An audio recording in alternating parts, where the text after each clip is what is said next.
د کابل امنیه قمندانۍ اوومې امنیتي حوزې پولیسو 4 تنه د غلاو په تور نیولي دي.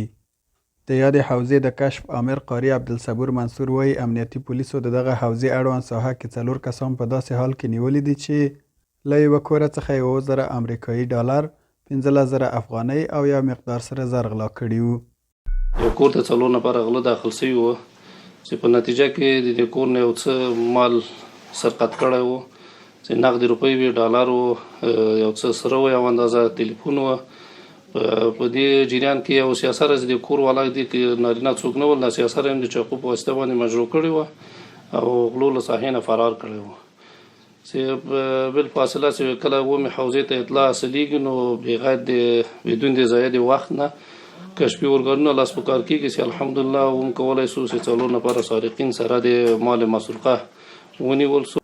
یادو تورنو کسانو چې د لومړنیو څېړنو پر مهال خپل جرمونه منلي وایي له کومه کوره چې پیسې غلا کړې وې خپلوان وو او له څو ورځې راهیسې د دوی د څار لاندې وو تر څو یادې پیسې چې د شهزاده سرای څخه یې خاوند راوړي ترې ترلاسه کړي چې په پایله کې د مجاهدینو لخوا ونیول شول.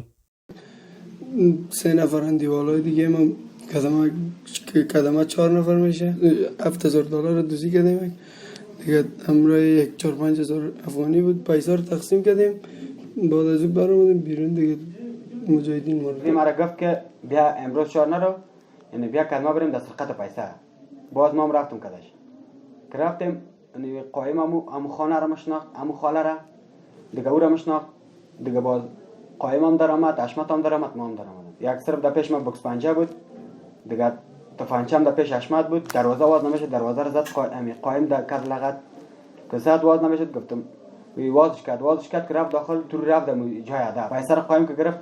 باز گفت بریم دروازه رو قفل کردن، ما برآمدیم و بعد خوب ما دویده با نزدیک سرک شد. پیاده روی می رفتیم، هم پیاده ماندگی. بعد از اون که رفتیم اونجا رکشای زبینان بود، امان دیوال مذهبی. باز در رکشای 6 تیم ما رفت. له بلې خوا د کور خاوند چې پیسې او سره زر بیرته ترلاسه کړي د اسلامي امارت له حکومت څخه خپل خوښي څرګندوي.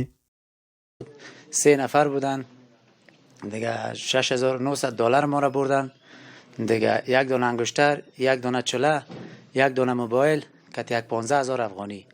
خدا خیر بده امارت اسلامی را، خدا خیر بده مجاهدا را که به داد ما رسید. پیسه که ما را پس گرفتیم خانه شاناباد یک جا. دا لومړی ځل نه دی چې د کابل امنیه قمندانۍ لخوا 4 کسیز بانډ نیول کیږي، بلکې له دې مخکې هم د مخدره توکو د پیراپلور، د بلاک میل، بېلابېلو غلاو او جنایي جرمونو په تورې مجرمین نیولي او د قانونمند ګلو ته سپارلي دي.